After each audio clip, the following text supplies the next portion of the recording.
Coke Machine for Real Fishing, December 28th, 2024.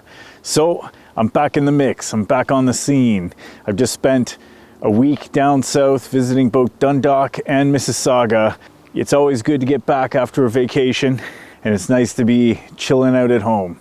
And this morning I walked out of my room in the dark and I stepped directly into a cold, wet cat turd.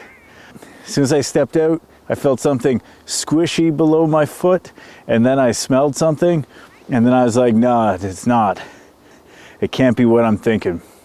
And then I looked down, and sure enough, it was what I thought it was. Immediately, I thought, okay, I'm gonna saw my foot off and then bury the rest of myself that's still clean.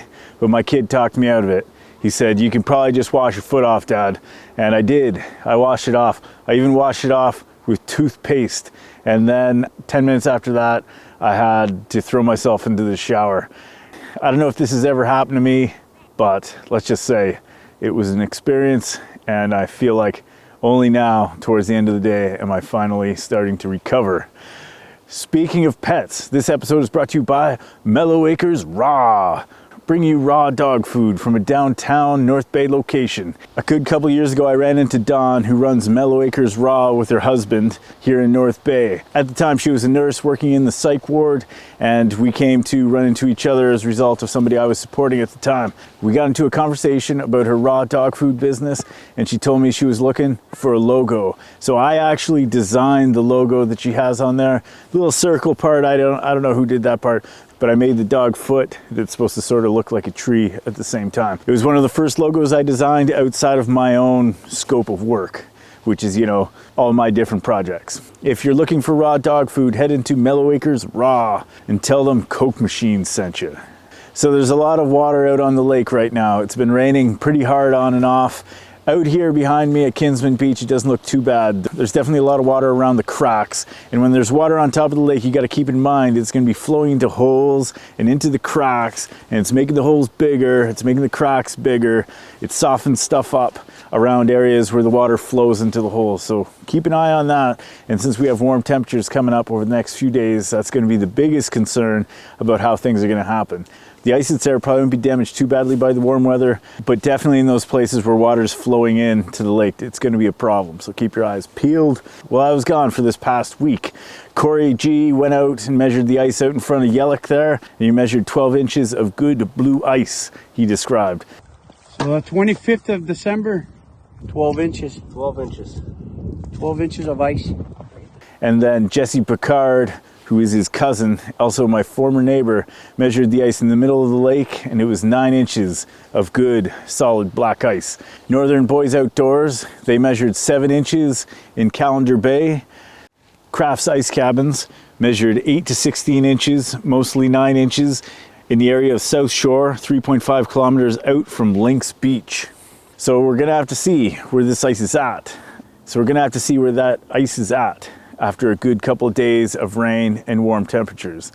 I'm gonna come back here tomorrow, drill a hole. The last time I measured here, it was 4 inches.